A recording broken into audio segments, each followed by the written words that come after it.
believing that the U.S. will follow, the U.S. doesn't follow, mass response from the Iranian side, and then Israel feels that its survival is a threat and it uses a nuclear weapon, after which there could be many scenarios of Pakistan defending Iran or North Korea or many other things that one could imagine that could then lead on to a nuclear war that would rapidly get out of hand and destroy the world. That's why every single thing that we're doing in all of this is so unbelievably dangerous and reckless. It's hard to put into words without profanity, sorry to say. And while the president uses profanity, we're not going to use profanity the same way. And the fact of the matter is we need diplomacy. We need diplomacy to end the war in Ukraine. We need diplomacy to end a potential conflict over Taiwan. And we need diplomacy to create a state of Palestine alongside a state of Israel and to end Israel's wars of regime change, because these are the conflicts that could destroy the world, not in one step, but in one step with escalation, with retaliation, with the pressing one to use a nuclear weapon, leading to a nuclear exchange, leading to a rapid escalation that ends the world. If there's a rogue state in terms of atomic weapons, it's of course Israel. It's not, but of course there's no international verification or inspection of anything that Israel does. There is discussion all over the world, just not in the United States and its vassal states in Europe and in Israel. So this is a game. It's the ultimate double standard, but that's part of the point of empire, by the way. The American policy is not to pretend that there is a consistent line. The Americans and the Israelis, in their way, want to say there are rules. The rules apply to you. We do anything we want and don't forget it. And that's not hidden. That's part of the whole idea. That is, we will kill you if you don't follow our rules. And we mean it. We don't have to follow them. We don't have to have international standards, but we have the rules. That's the rules-based order. It means America sets the rules for others, not for itself. So there is discussion all over the world, but in the United States, there is not. And that comes back to our domestic politics. It comes back to the Zionist hold on American politics, which, remember, is as much or more a Christian evangelical movement as it is a Jewish movement. The Jewish community is more divided on this point than the Christian evangelicals, who vastly outnumber the Jews in terms of voting power and in terms of Trump's base. The more we have this bloviating, the less the United States is able to enter into any kind of serious agreement with any other country on any substantive issue. This is extremely hazardous for the American people, to have a political system that is completely trusted and untrustworthy by others. They're killing 50 to 100 innocent Palestinians every day by luring them to food sites and then shooting them deliberately. And we know this from testimony of IDF soldiers in recent days, carried in stories in Israeli media. They're mass murdering the Palestinians before our eyes. And this man talks about the moral and ethical responsibility. This man is a mass murderer. That's Mossad's job. Now, Mossad and the CIA have a very strong relationship. They are closely allied in many operations around the world, especially in the Middle East, but in other regions as well. And that is a very key part of American foreign policy and a very key part of the U.S.-Israel relationship. The Mossad-CIA connection goes back at least more than 60 years, we know. It's very strong. We always emphasize it is the CIA where you find our foreign policy, not the White House especially. The CIA is the deep state. It keeps the long-term strategy, whether it's to try to weaken or overthrow governments in Russia or Iran or other places. It did not change anything, in my view, in the nuclear calculation, but it made everything far worse in terms of the potential. When I say didn't change anything, it didn't change anything in terms of Iran's capacity to produce atomic bombs, or, by the way, to obtain them from others. All it did was make the situation far more dangerous, because now there is no inspection taking place. The Iranians know without question that they were targeted in a very deadly regime change operation. They know that the United States was party to it. They know that the European countries are basically vassal states of the United States, so won't say one word on their own. So they know that they were targeted for assassinations and regime change.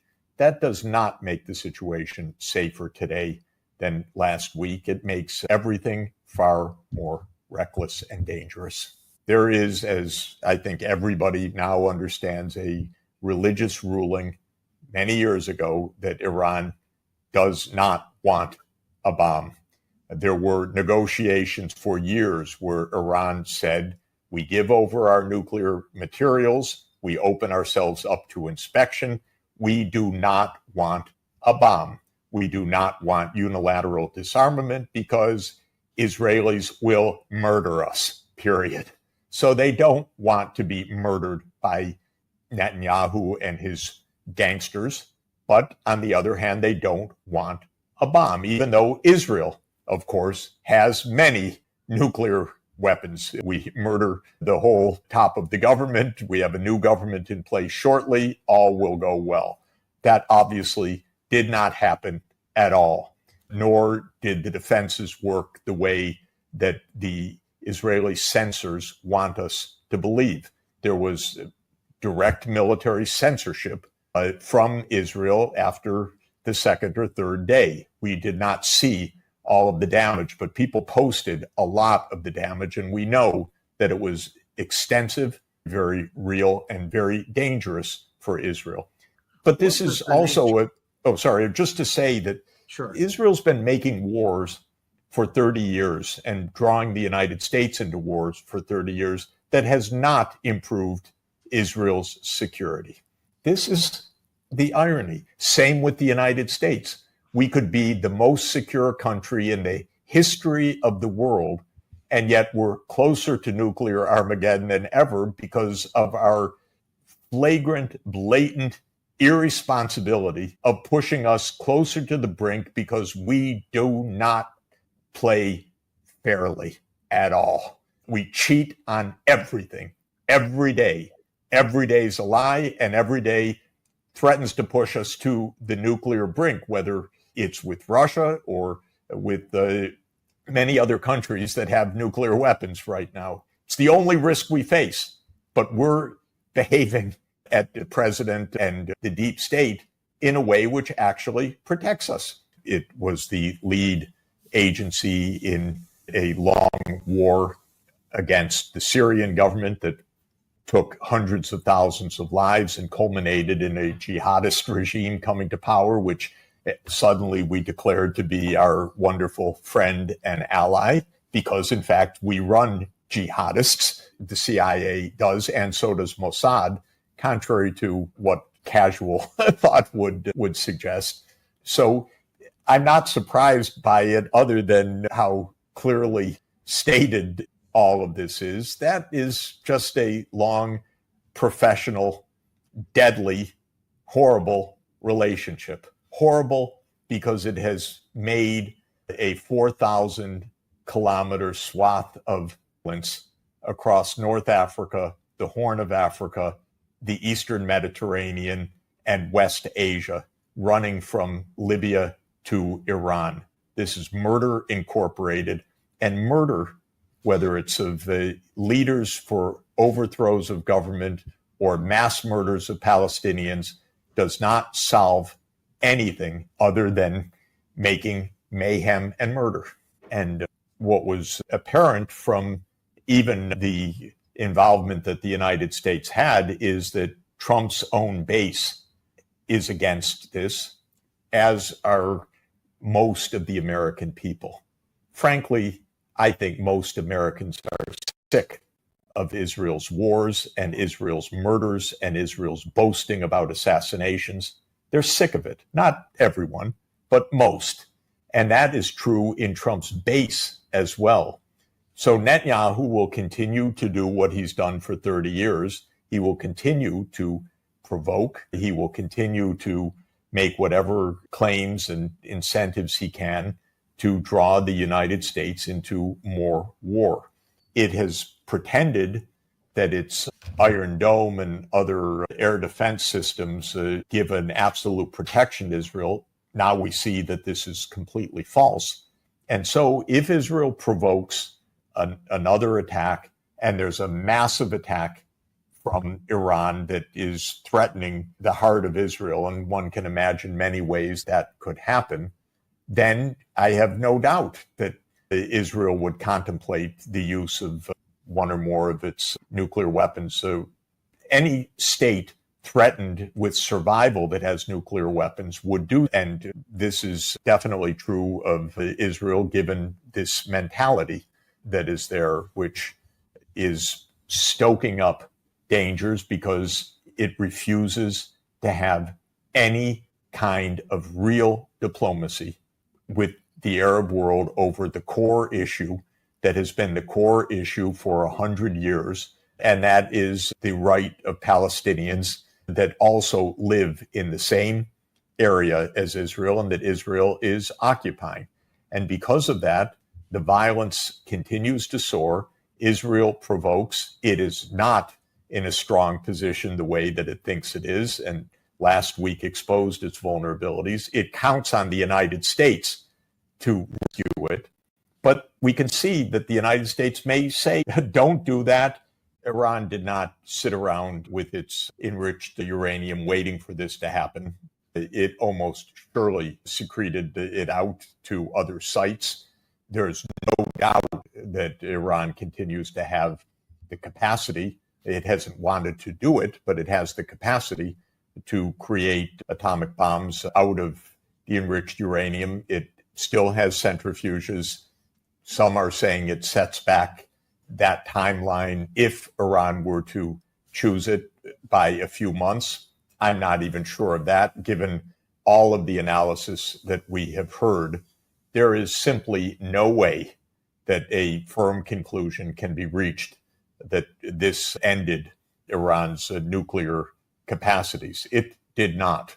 Now, I think it's also important to say that Iran has made perfectly clear for 20 years, and I had discussions today with a senior Iranian diplomat. They don't want atomic bombs. They don't want the burdens of them. They do not want to make themselves a target of nuclear war in that way. They do not want them, but they do not want to be overthrown by Israel's murderous government. And that is a problem. And last week was an attempt by the Israeli government, which is a rogue state, the most dangerous on the entire planet, to kill the Iranian leadership, not only the supreme leader, but the government officials as well. They succeeded in many murders, but they did not succeed in the regime change operation. Then came this U.S. bombing of these sites.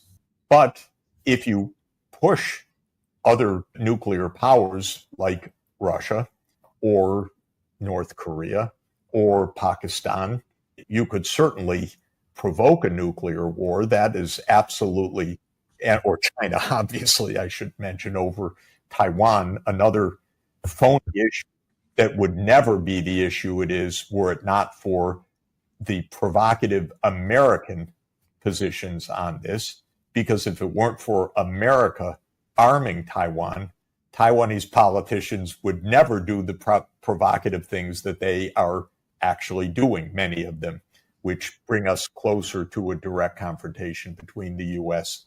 and China. In other words, I don't believe that this is leading to America's first use of a nuclear weapon, but I do believe it is leading us to the real possibility of a nuclear war that completely becomes a global annihilation. That, I think, is the real point I'm trying to make, which is that our foreign policy is so erratic, so irresponsible, so devoid of true international principles, so filled with a lot of BS. That's what makes it very dangerous for us. If the state of Israel was threatened by a massive attack by Iran that followed an attack by Israel, then yes, that's absolutely possible. And that's one of the things that could trigger a global nuclear war. And Netanyahu absolutely would. That's why Israel has them. And Israel thinks it can provoke any side. And there is a book that I may have mentioned in our past discussions, but I recommend it to anybody that wants a chilling and accurate account of how the world could come to an end in 2 hours and 10 minutes. It's called Nuclear War, a Scenario, by the investigative journalist Annie Jacobson. It's a superb, accurate, technical, chilling account of what I'm describing, which could happen in any of these war zones, which is why we need diplomacy, not games, not regime change operations, now not Lindsey Graham, our most dangerous and reckless senator, who posts game on as Israel strikes and the United States strikes Iran. Game on. This is not a game. But there's a lot of money that is invested in making sure that the Congress of the United States is 100% subservient, and that whoever occupies the White House understands that their job is to do what Israel says. In Tel Aviv, the Iron Dome and the other parts of the system, because that's just one component of Israel's air defense system, failed on multiple occasions. Iran has missiles that can penetrate Israel's air defenses, and Israel got hit hard. But it could have and could be in the future hit far harder. So Israel suffered a lot. Of course, Iran suffered a lot as well. Many civilians dead, a failed regime change operation that in fact murdered many Iranian military leaders, that murdered many Iranian scientists. This was not a small event from Iran's side. This was a significant loss as well. It is not surprising. War is a lose proposition. Not as these gangsters play it, these big shots in politics who don't suffer the consequences themselves. They have other people die as a result of their actions. But people died on both sides. The damage was very significant on both sides. The vulnerabilities are very significant on both sides. Israel has no impunity in this and will get hit harder and harder each time this is done. Israel may have told, according to some stories, I have no idea whether it's true, may have assured Trump, don't worry, it's a 24-hour operation. And Trump got a tiny taste of what the real politics are. Trump could not motivate even his own strong supporters into supporting what the U.S. was doing. And that's why he had to go overboard to say what a wonderful, glorious, definitive success it is, because his base was against the whole thing. If he said, yeah, and it didn't work on top of that, It makes the whole thing absolutely absurd. I think that, as I say, the United States has no security risk in the world other than a nuclear war. And I think that this is really understood by a lot of people who still make wars, who still say, oh, we're threatened by this, we're threatened by that, we're threatened by global terrorism. Remember the war on global terror and how Americans were terrorized by all of this, which was never a threat in the way that it was described.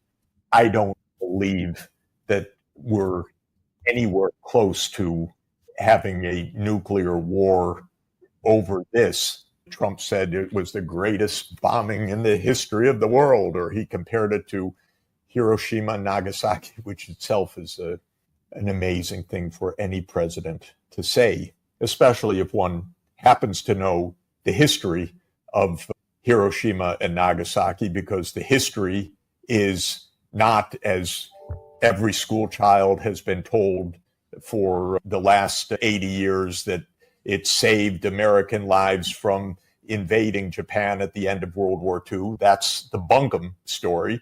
The true story is that Japan was begging to surrender. It wanted to keep the emperor. The United States said, we're going to drop the bombs first, because Truman wanted to make a big show to Stalin, mostly. And it did not save any American lives, because in the end, the United States said, yes, the emperor stays anyway. And neither of those bombs needed to be dropped. But I make the point that Trump he said, no, I shouldn't make that comparison. But then he made the comparison. That's not an accident.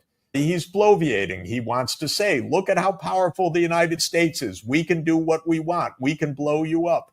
So that's what he thinks he gained. But in fact, it doesn't work this way in actuality. The United States can't do what it wants. A lot of the world understands that very well, though we should be the safest people in the whole world. But we're absolutely, as the atomic scientists tell us in their doomsday clock, we're the closest to nuclear war and the closest to self-destruction since the start of the nuclear age. We're just blowing it because we cannot seem to understand basic facts of how to have stable, honest, truthful, peaceful relations with other countries.